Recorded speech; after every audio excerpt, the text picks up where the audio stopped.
بسم الله الرحمن الرحيم ويوم يناديهم فيقول ماذا أجبتم المرسلين فعميت عليهم الأنباء يومئذ فهم لا يتساءلون فأما من تاب وآمن وعمل صالحا فعسى أن يكون من المفلحين. السلام عليكم ورحمة الله وبركاته. ഖുർആൻ പദം 1327 ദിവസത്തിലേക്ക് എല്ലാവരെയും ഹാർദമായി സ്വാഗതം ചെയ്യുന്നു. വിശുദ്ധ ഖുർആനിലെ 28-ാമത്തെ അധ്യായമായ സൂറത്തുൽ ഖസസിലെ 65 മുതൽ 67 വരെയുള്ള ആയത്തുകളാണ് ഇന്ന് പഠന വിധേയമാക്കുന്നത്. ക്ലാസ് ആരംഭിക്കുന്നതിനായി ആദരണീയനായ ഡോക്ടർ എ വിലായത്തുള്ള സാഹിബിനെ ക്ഷണിക്കുന്നു. അസ്സലാമു അലൈക്കും വറഹ്മത്തുള്ളാഹി വബറകാതുഹു. أعوذ بالله من الشيطان الرجيم. بسم الله الرحمن الرحيم.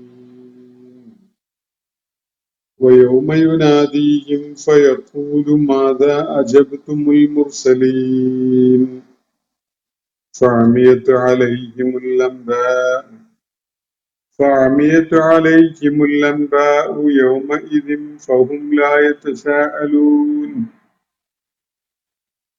وأما من تاب وآمن وعمل صالحا فعسى أن يكون من المفلحين. صدق الله العلي العظيم. സൂറത്തുൽ ഖസസിലെ 65 മുതൽ 67 വരെയുള്ള ആയത്തുകളാണ് ഞാൻ നിങ്ങളെ കേൾപ്പിച്ചിട്ടുള്ളത്. മൂസ അലൈഹിസ്സലാമുമായി ബന്ധപ്പെട്ടുകൊണ്ടുള്ള സുദീർഘമായ ചരിത്ര വിവരണം നിർവഹിച്ചതിനെ തുടർന്ന് മക്കയിലെ പ്രബോധിത സമൂഹത്തെ പരാമർശിച്ചുകൊണ്ടുള്ള ശ്രദ്ധേയമായ ചില കാര്യങ്ങൾ പങ്കുവെക്കുകയാണ്. അല്ലാഹു സുബ്ഹാനഹു വ തആല നമ്മൾ വായിച്ചുകൊണ്ടിരിക്കുന്ന ഭാഗത്ത് സൂറത്തുൽ ഖസസിൽ മക്കയിലെ ആളുകൾ നബി സല്ലല്ലാഹു അലൈഹി വസല്ലമയെ നിഷേധിച്ചുകൊണ്ടിരിക്കുന്നത്, അള്ളാഹുവിന്റെ ദൂതനായി അംഗീകരിക്കാതിരിക്കുന്നത് അവരുടെ ഭൗതിക താല്പര്യങ്ങൾ കാരണമായിട്ടാണ് എന്നതാണ് ഇവിടെ ചൂണ്ടിക്കാണിക്കപ്പെട്ട പ്രധാനപ്പെട്ട കാര്യം. മക്കയിൽ അവർക്ക് കഅബയും പരിസരവും ഒക്കെ അതിന്റെ പവിത്രതയും അതുപോലെ അതിന്റെ നിർഭയത്വവും ഒക്കെ നിലനിൽക്കുന്ന കാരണമായും കഅബയിലേക്ക് ഹജ്ജും ഉംറയും ഒക്കെ ആഗ്രഹിച്ച് വരുന്ന ആളുകൾ പൗരാണിക കാലം തൊട്ട് തന്നെ ധാരാളം ഉണ്ടായിരുന്നത് കാരണമായി മക്ക ഒരു വ്യാപാര കേന്ദ്രമായും അന്തർദേശീയ ചരക്കിടപാടുകളുടെ ഒരു കേന്ദ്രമായിട്ടുമൊക്കെ മാറിയത് ഖുറൈശികളെയും അവരെ പോലെയുള്ള മക്കയിലെ ഇതര വിഭാഗങ്ങളെയും ഒക്കെ സംബന്ധിച്ചിടത്തോളം അവരുടെ നിലനിൽപ്പിന് ആധാരമായ സാമ്പത്തിക ഭദ്രത നൽകുന്ന കാര്യങ്ങളായിരുന്നു. അറേബ്യയിലെ ഇതര ഗോത്രങ്ങൾ, വിവിധ പ്രദേശങ്ങളിലുള്ള ഗോത്രങ്ങൾ കഅബയെയും കഅബയിലെ വിഗ്രഹങ്ങളെയൊക്കെ പ്രാധാന്യമുള്ളതായിട്ട് കാണുന്ന ആളുകളാണ്. അവർക്കിടയിൽ മുഹമ്മദ് നബി സല്ലല്ലാഹു അലൈഹി വസല്ലമയുടെ മാർഗദർശനം സ്വീകരിച്ചുകൊണ്ട് ഖുറൈശികൾ നീങ്ങുകയാണെങ്കിൽ ഈ ഗോത്രങ്ങൾക്കിടയിൽ ഖുറൈശികൾക്കുള്ള പേരും സ്വാധീനവും ഒക്കെ നഷ്ടപ്പെടും. അതവർക്ക് ഭൂമിയിൽ നിന്ന്, അവരുടെ നാട്ടിൽ നിന്ന് പിഴുതെറിയപ്പെടുന്ന ഒരവസ്ഥയാണ് ഉണ്ടാക്കുക. അവര് റാഞ്ചിയെടുക്കപ്പെട്ട പോലെ ഒരു അവസ്ഥ സംജാതമാകും എന്നതൊക്കെയാണ് അവരാശങ്കപ്പെട്ടിരുന്ന കാര്യം. അള്ളാഹു ആ നിലപാടിനെ വിലയിരുത്തിക്കൊണ്ട് അവർക്ക് 3-4 മറുപടികൾ ഈ ഭാഗത്തായി നൽകുകയുണ്ടായി. ഒന്നാമതായിട്ട് അവരിപ്പോ അനുഭവിക്കുന്ന ഭൗതികമായ നേട്ടങ്ങളും സുരക്ഷിതത്വവും ഒക്കെ തന്നെ അവർക്ക് കരഗതമായിട്ടുള്ളത് അള്ളാഹു ആ പവിത്ര ഗേഹത്തെ, അള്ളാഹുവിനെ ഇബാദത്ത് ചെയ്യാനായി ഭൂമുഖത്ത് ആദ്യമായി പണിയപ്പെട്ട ആ വിശുദ്ധ മന്ദിരത്തെ ആ ഇടത്തില്, ആ പ്രദേശത്ത് നിശ്ചയിച്ചത് കൊണ്ടാണ്. അതുപോലെ ഖുസൈ ബിൻ കിലാബിന്റെ കാലത്ത് ഖുറൈശി ഗോത്ര വിഭാഗങ്ങള് മക്കയിൽ ഒരുമിച്ച് കൂട്ടപ്പെടുകയും കഅബയുടെ കൈകാര്യകർത്താക്കളും പരിപാലകരും ഒക്കെ എന്നൊക്കെയുള്ള നിലക്ക് അവർക്ക് വലിയ സ്വാധീനം നേടാൻ കഴിഞ്ഞതുകൊണ്ടൊക്കെയാണ്. ഇത് അല്ലാഹു അവർക്ക് ചെയ്തു കൊടുത്തിട്ടുണ്ടായിരുന്ന വലിയൊരു അനുഗ്രഹമാണ്. ഈ അനുഗ്രഹത്തെ മുഖവിലക്ക് എടുക്കാത്ത ഒരു നിലപാടാണ് ഖുറൈശികൾ ഇപ്പോ സ്വീകരിച്ചുകൊണ്ടിരിക്കുന്നത് എന്നതാണ് ഇവിടെ ചൂണ്ടിക്കാണിക്കുകയുണ്ടായത്.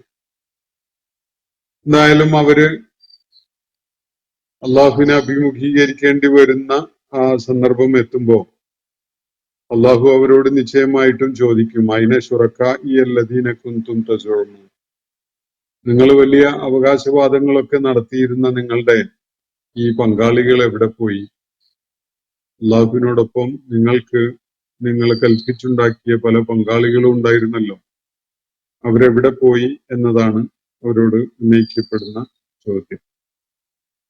അപ്പോ അത്തരം സംഭാഷണങ്ങളൊക്കെ നടന്നതിനെ തുടർന്നുള്ള ഒരു രംഗമാണ് ഇന്ന് ഞാൻ വായിച്ചു വെച്ച ഭാഗത്ത് വിവരിക്കപ്പെടുന്നത്.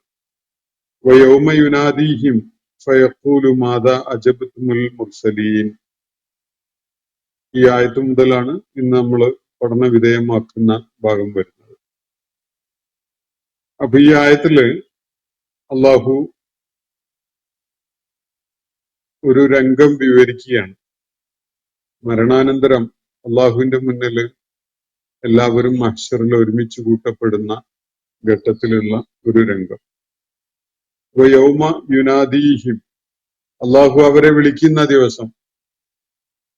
ഫയഖൂലു മാദാ അജബ്തും അൽ മുർസലീൻ, അള്ളാഹു അവരെ, ഈ ആളുകളെ പ്രത്യേകമായി വിളിച്ചുകൊണ്ട് അവരോടൊരു ചോദ്യം ഉന്നയിക്കുകയാണ്. ഫയഖൂലു, അവരിങ്ങനെ ചോദിച്ചുകൊണ്ടാണ് അവരെ വിളിക്കുന്നത്.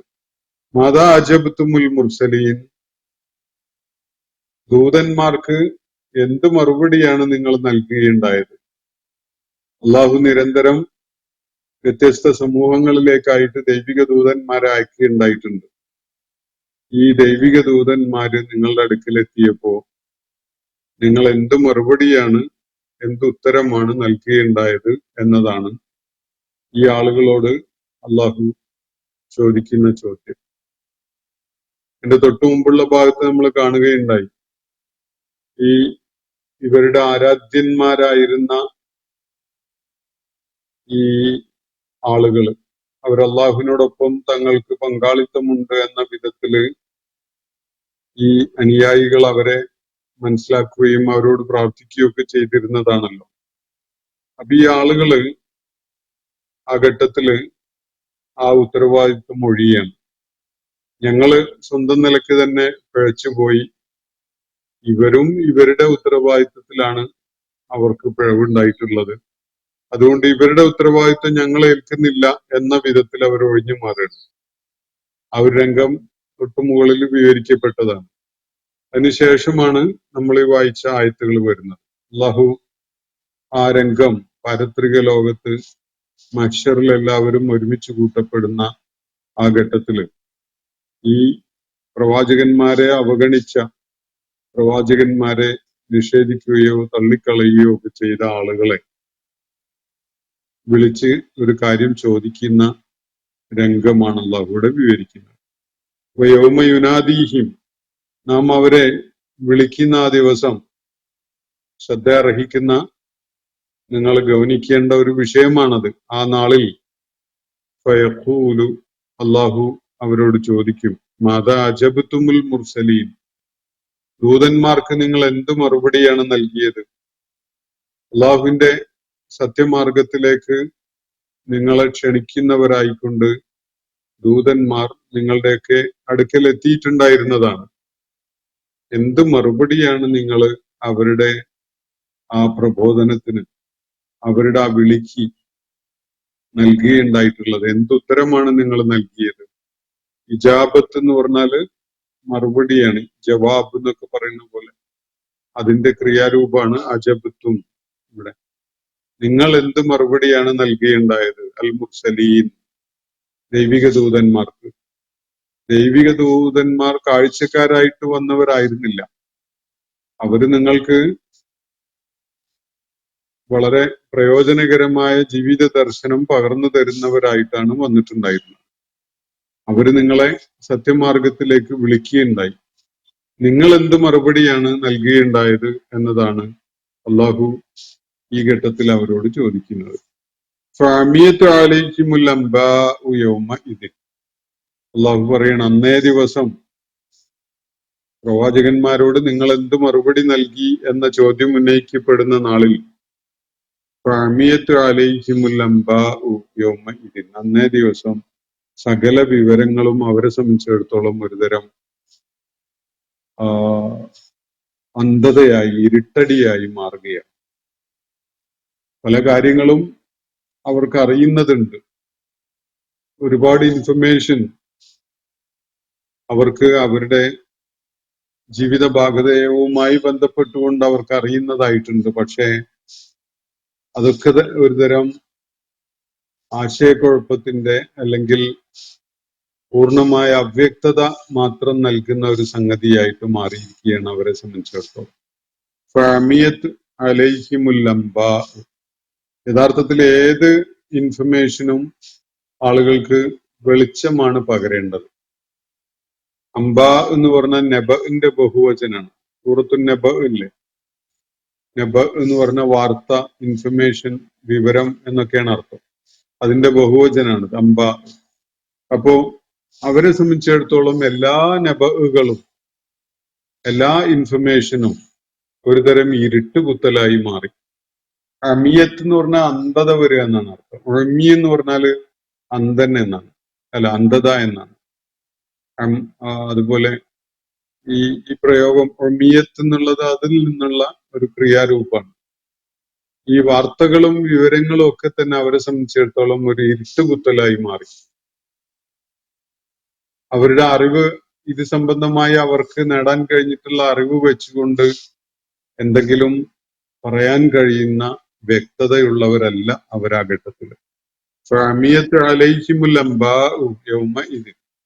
ആ സന്ദർഭത്തിൽ യൗമ ഇതിൻ എന്ന് പറഞ്ഞ അന്നേരം, ആ സമയം, ആ സന്ദർഭം എന്നൊക്കെയുള്ള അർത്ഥം തരുന്ന ഒരു പ്രയോഗമാണ്. ആ നാളിൽ എന്നാണ് അതിന്റെ ഭാഷാപരമായ അർത്ഥമെങ്കിലും ആ സന്ദർഭം, ആ സമയം എന്നൊക്കെയുള്ള സൂചന നൽകുന്ന വിധത്തിൽ അത് വിശുദ്ധ ഖുർആനിൽ ധാരാളം തവണ പ്രയോഗിച്ചിട്ടുള്ളത് കാണാൻ കഴിയും. ഫഅമിയത്തു അലൈഹിമുൽ അംബ, അവരുടെ അറിവൊന്നും എന്തെങ്കിലും ഒരു വ്യക്തതയുള്ള മറുപടി നൽകാൻ അവർക്ക് ഉപകരിക്കുന്ന വിധത്തിലല്ല. മറിച്ച് ആ അറിവ്, അവരുടെ കയ്യിൽ ഉണ്ടായിരുന്ന വിവരങ്ങളൊക്കെയും തന്നെ അവർക്കൊരു തരം ഇരുട്ടുകുത്തലായി, അവരിൽ അന്ധത സൃഷ്ടിക്കുന്നതായി, വലിയ അവ്യക്തത അവരുടെ മനസ്സിലുണ്ടാക്കുന്നതായിട്ട് മാറുകയാണ്. ഒന്നും അവർക്ക് ഉപകരിക്കുന്നില്ല അള്ളാഹു ചോദിച്ച ചോദ്യത്തിന് ഒരു മറുപടി നൽകാൻ. ഫഹും ലാ യതസാഅലൂൻ, അവര് അവരുടെ കയ്യിലുള്ള കാര്യങ്ങൾ വെച്ചുകൊണ്ട് പരസ്പരം ഒന്ന് ചോദിച്ചറിയാൻ പോലും മുതിരുന്നില്ല. എന്ന് പറഞ്ഞാൽ അവരുടെ അതുവരെ ഉണ്ടായിരുന്ന ആത്മവിശ്വാസം പാടെ തകർന്നുപോയി എന്നതാണ് അത് സൂചിപ്പിക്കുന്നത്. വലിയ നിഗളിപ്പ് കാണിച്ചിരുന്ന ആളുകളാണ്. തങ്ങളുടെ കയ്യിലുള്ള ഭൗതിക ജ്ഞാനം, ശാസ്ത്രീയമായ കാര്യങ്ങള്, അതുപോലെ ചരിത്രബോധം എന്നൊക്കെ പറഞ്ഞുകൊണ്ട് അവർ കൊണ്ടു നടന്നിരുന്ന അവരുടെ വിജ്ഞാന സമ്പത്ത്, അതൊക്കെ വെച്ചുകൊണ്ടാണ് പലപ്പോഴും പ്രവാചകന്മാരുടെ ദൗത്യ നിർവഹണം മുഖവിലക്കെടുക്കാത്ത, അതൊന്നും പ്രയോജനപ്പെടാത്ത തരം ആളുകളായിട്ട് അവർ മാറിയിട്ടുള്ളത്. ഈ ആളുകളോട് അല്ലാഹു ആ നാളിൽ ചോദിക്കും, മാതാ അജബ്തുമുൽ മുർസലീൻ, ഞാൻ ദൂതന്മാരെ അയച്ചിരുന്നല്ലോ നിങ്ങളുടെ അടുക്കലേക്ക്, നിങ്ങൾ എന്തുത്തരമാണ് ദൂതന്മാർക്ക് നൽകിയുണ്ടായത് എന്ന ചോദ്യം വരുമ്പോ അവർക്ക് ഈ ഭൗതിക ലോകത്ത് പ്രവാചകന്മാരെ നിഷേധിക്കുന്നതിന് അവരുടെ കയ്യിലുള്ള കൃത്യമായ ചില കാരണങ്ങളൊക്കെ ഉണ്ടാവുമല്ലോ പറഞ്ഞുകൊണ്ടിരിക്കുന്ന. ഇയാൾക്ക് ഭ്രാന്താണ്, ഇയാള് സിഹിർ ബാധിച്ചവനാണ്, ഇയാള് സാഹിറാണ്, ഇയാൾ കവിയാണ് പറഞ്ഞിട്ട് തുടങ്ങിയിട്ടുള്ള ഒരുപാട് കാര്യങ്ങൾ അവര് നബി സല്ലല്ലാഹു അലൈഹി വസല്ലമക്ക് എതിരിലും അതുപോലെ മറ്റു പല പ്രവാചകന്മാർക്കെതിരിലും ഇവരെടുത്ത് പ്രയോഗിച്ചുകൊണ്ടിരുന്നതാണല്ലോ. എന്നാൽ ഈ ഘട്ടത്തിൽ മത അജബ്തുമുൽ മുർസലീൻ എന്ന ചോദ്യം ഉന്നയിക്കപ്പെടുമ്പോ ദൂതന്മാരുണ്ടായിരുന്നു എന്ന കാര്യമോ, ദൂതന്മാരെ അയക്കാൻ അവരുടെ സ്വന്തം സ്രഷ്ടാവായ റബ്ബ് നടപടി എടുത്തിരുന്നു എന്ന കാര്യമോ, അതുപോലെ ദൂതന്മാരൊരു സന്ദേശം പകർന്നു നൽകിയിരുന്നു എന്ന കാര്യമോ ഒന്നും തള്ളിക്കളയാൻ കഴിയുന്ന ഒരു മനോഘടനയിലല്ല ഇവരാരും ഉള്ളത്. മറിച്ച് അവരുടെ കയ്യിലുണ്ടായിരുന്ന വാദഗതികൾ മുഴുവനും തന്നെ ഫലശൂന്യമായതായിട്ട് അവർക്ക് ബോധ്യപ്പെടുന്നു. അവരുടെ അറിവൊന്നും വെച്ച് ഇപ്പോ ഒരു ഉത്തരവും നൽകാൻ കഴിയുന്ന അവസ്ഥയിലുമല്ല. കാരണം അവരത്രയും വലിയ അബദ്ധങ്ങളാണ് അവരുടെ അറിവായിട്ട് എഴുന്നള്ളിച്ചു കൊണ്ടിരുന്നതും പറഞ്ഞുകൊണ്ടിരുന്നതും. ഇപ്പോ അതൊക്കെയും തന്നെ വൃഥാവിലായ വെറും അധര വ്യായാമങ്ങളായിരുന്നു എന്നത് തിരിച്ചറിഞ്ഞുകൊണ്ട് അവര് ആകെ സ്തബ്ധരായിട്ട് നിൽക്കുകയാണ്. ഫഅമിയത്ത് അലൈഹിമുൽ അംബാഉ, എല്ലാ നബവും അവരെ സംബന്ധിച്ചിടത്തോളം ഒരുതരം ഇരുട്ടുകുത്തലാണ്, ഒരുതരം അന്ധത അവരുടെ കണ്ണുകളിൽ നിറക്കലാണ്. അങ്ങനെ ഒരു അവസ്ഥയാണ്. എല്ലാം ഭയങ്കര അവ്യക്തതയുള്ള, ഒന്നിനെക്കുറിച്ചും ഒരു നിശ്ചയത്തോടു കൂടി പറയാൻ കഴിയാത്തൊരവസ്ഥ. ആ ഷോക്ക് വളരെ ഭീകരമായതാണ്. ഇതുവരെ അവർ പറഞ്ഞുകൊണ്ടിരുന്ന കാര്യങ്ങൾക്കൊക്കെ വിപരീതമായ ഒരു കാര്യം ബോധ്യപ്പെട്ട് അവര് സ്തബ്ധരായി നിൽക്കുകയാണ് ആ ഘട്ടത്തിൽ. പിന്നെ ഒന്നും പറയാൻ കഴിയില്ല. നേരത്തെ പറഞ്ഞുകൊണ്ടിരുന്നത് ആവർത്തിച്ച് പറയാനോ പുതിയ തിരിച്ചറിവ് ഏറ്റുപറയാനോ ഒന്നും കഴിയുന്ന ഒരവസ്ഥയിലല്ല. അവരാ ഷോക്കിലാണ്. ഇപ്പോ ഫഅമിയത്ത് അലൈഹിമുൽ അംബാഉ യൗമഇദിൻ, ആ നാളിൽ അവര് വല്ലാത്ത അന്ധതയിലും അല്ലെങ്കിൽ അവ്യക്തതയിലും കഴിയുന്ന ഒരവസ്ഥയിലേക്ക് മാറുകയാണ്. അവർക്ക് അവരുടെ കയ്യിലുള്ള അറിവുകളൊന്നും ഒരു വ്യക്തതയുള്ള ധാരണ നൽകുന്നില്ല. ഫഹും ലാ യതസാഅലൂൻ, മാത്രവുമല്ല അവര് പരസ്പരം ഒന്ന് ചോദിക്കുന്നു പോലുമില്ല. പരസ്പരം ചോദിച്ചറിഞ്ഞ് ഒരു ശ്രമം നടത്തി നോക്കലുണ്ടല്ലോ, ഏത് ചോദ്യം വരുമ്പോഴും അങ്ങനെയാണല്ലോ മനുഷ്യന്റെ ഒരു പ്രവണത. പരീക്ഷാ ഹാളിൽ പോലും അറിയുന്ന ഉത്തരം എഴുതുന്നതിന്റെ മുമ്പും അടുത്തിരിക്കുന്നവനോട് എന്തെങ്കിലുമൊക്കെ ഒന്ന് ചോദിച്ചു പറഞ്ഞ് ഉറപ്പുവരുത്തുന്ന ഒരു പ്രവണതയാണ്. പക്ഷെ ഇവിടെ അതിനൊന്നും അവർ മുതിരുന്നില്ല. കൂടെയുള്ളവർക്ക് എന്തെങ്കിലും കൂടുതലായിട്ട് പറഞ്ഞു കൊടുക്കാൻ കഴിയും എന്നൊരു തോന്നല് പോലും അവരെ സംബന്ധിച്ചിടത്തോളം ഇല്ല. ഫഹും ലാ യതസാഅലൂൻ, അവര് പരസ്പരം ഒന്നും ചോദിച്ചറിയുന്നു പോലും ഇല്ലാത്ത അവസ്ഥയിലാണ്, ആ ഇരുട്ടുകുത്തിയ ആശയക്കുഴപ്പത്തിന്റെ ഒരു അവസ്ഥയിൽ അവര് നിലകൊള്ളുന്നു. ഫഅമ്മാ മൻ താബ വആമന വഅമില സ്വാലിഹൻ ഫഅസാ അൻ യകൂന മിനൽ മുഫ്ലിഹീൻ. എന്നാല് മക്കയിലെ ഈ അഭിസംബോധന ചെയ്യപ്പെടുന്ന ആളുകളെ സംബന്ധിച്ചിടത്തോളം തീർത്തും നിരാശാജനകമായ വിധത്തിലല്ല അള്ളാഹു കാര്യങ്ങൾ അവതരിപ്പിക്കുന്നത്. അവര് പിന്നിട്ടൊരു കാലം തീർച്ചയായിട്ടും അവരെ സംബന്ധിച്ചിടത്തോളം അങ്ങേയറ്റം ദൗർഭാഗ്യകരമായതാണ്. അള്ളാഹുവിന്റെ പ്രവാചകൻ അവർക്കിടയിൽ സത്യം വെളിപ്പെടുത്തിക്കൊണ്ട് സംസാരിക്കുകയും ദൈവികമായി പകർന്നു കിട്ടിയ സത്യമാർഗം അവർക്ക് വ്യക്തമാക്കി കൊടുക്കുകയും ആ സത്യമാർഗത്തിലേക്ക് അവരെ നിരന്തരം ക്ഷണിച്ചുകൊണ്ടിരിക്കുകയൊക്കെ ചെയ്യാണ്. 5-10 വർഷങ്ങൾ ഇതിനകം കടന്നുപോയിട്ടുണ്ട്. ഈ കാലയളവിലൊന്നും തന്നെ ഈ പ്രവാചകൻ പറഞ്ഞുകൊണ്ടിരിക്കുന്ന ഹഖ് വിലയിരുത്താനും മനസ്സിലാക്കാനും ഉൾക്കൊള്ളാനും ഒന്നും അവര് സന്നദ്ധായിട്ടുണ്ടായിരുന്നില്ല. അങ്ങനെ കഴിഞ്ഞ ആളുകള് പക്ഷെ ഇപ്പോ അള്ളാഹു അവരോട് പറയുന്നത്, അന്ത്യനാളില് അല്ലെങ്കിൽ ഉയർത്തെഴുന്നേൽപ്പിന്റെ ഘട്ടത്തില് അള്ളാഹുവിന്റെ ഈ ചോദ്യത്തിന്റെ മുന്നിൽ പകച്ചു നിന്നു പോകുന്ന അവസ്ഥ അവരെ സംബന്ധിച്ചിടത്തോളം ഉണ്ടാകും. മാതാ അജബ്തുമുൽ മുർസലീൻ എന്ന് പറയുമ്പോ, എന്ന് ചോദ്യം ഉന്നയിക്കപ്പെടുമ്പോ അവരുടെ കയ്യിലുള്ള അറിവ് പോലും എടുത്തു വെച്ച് പറയാൻ കഴിയാത്ത വിധത്തിലുള്ള ഒരു ആശയക്കുഴപ്പത്തിലും അവ്യക്തതയിലുമൊക്കെയാണ്, അല്ലെങ്കിൽ ഇരുട്ടുകുത്തിയ പോലെയാണ് അവരുണ്ടാവുക. അവര് പരസ്പരം പോലും ഒന്നും ചോദിച്ചറിയുന്ന അവസ്ഥയിലല്ല ഉണ്ടാവുക. എന്നിട്ട് അള്ളാഹു പറയാണ്, പക്ഷെ നിങ്ങളുടെ കാര്യത്തിൽ ഒരു പ്രതീക്ഷയുള്ള ഒരു കാര്യമുണ്ട് എന്ന ഒരു സൂചനയാണ് അള്ളാഹു ഈ അഭിസംബോധിതരായ ആളുകൾക്ക് നൽകുന്നത്. അമ്മാമൻ താബ വ ആമന വ അമില സാലിഹ്. എന്നാൽ ആരെങ്കിലും പശ്ചാത്തപിച്ചു മടങ്ങുന്നുവെങ്കിൽ, വിശ്വാസം ഉൾക്കൊള്ളുകയും സൽക്കർമ്മങ്ങൾ പ്രവർത്തിക്കുകയും ചെയ്യുന്നവരായി മാറുന്നുവെങ്കിൽ, അവരുടെ ഈ ജാഹിലിയത്തിന്റെ കാലം പിന്നിട്ടതിന് ശേഷം പ്രവാചകന്മാരെയും ദൈവിക സന്ദേശങ്ങളെയും ഒക്കെ തള്ളിക്കളഞ്ഞ് അവര് വർഷങ്ങൾ തന്നെ പിന്നിട്ടതിന് ശേഷവും അവര് പശ്ചാത്തപിച്ചു മടങ്ങുകയും അള്ളാഹുവിൽ വിശ്വാസമുള്ളവരായി സൽക്കർമ്മങ്ങളിൽ വ്യാപൃതരായി മാറുന്നുവെങ്കിൽ മിനൽ മുഫ്ലിഹീൻ, അവര് വിജയികളിൽ പെടാൻ സാധ്യതയുണ്ട് എന്നാണ് അള്ളാഹു പറയുന്നത്. ഈ അത്യന്തം ഖേദകരമായ, അത്യന്തം ദൗർഭാഗ്യകരമായ ഈ കാലം പിന്നിട്ടതിന് ശേഷം തന്നെ പശ്ചാത്തപിച്ചു മടങ്ങാനും സത്യം ഉൾക്കൊണ്ട് വിശ്വാസത്തില് നിലകൊള്ളുന്നവരായി മാറാനും ആ വിശ്വാസത്തിന്റെ അടിസ്ഥാനത്തില് സൽക്കർമ്മങ്ങൾ പ്രവർത്തിക്കുന്നവരായി മാറാനും ഒക്കെ അവർ സന്നദ്ധരാണെങ്കിൽ അവരെ സംബന്ധിച്ചിടത്തോളം വിജയികളാകാനുള്ള സാധ്യത നിലനിൽക്കുന്നു എന്നാണ് അള്ളാഹു അവർക്ക് പ്രതീക്ഷ നൽകുന്ന വിധത്തിൽ ഇവിടെ പറയുന്നത്. മിനൽ മുഫ്ലിഹീൻ, അവര് വിജയികളിൽ പെടാൻ സാധിച്ചേക്കും, അവർക്ക് വിജയികളാവാൻ സാധിച്ചേക്കും എന്നാണ് അള്ളാഹു ഇവിടെ അവരോടായിട്ട് പറയുന്നത്.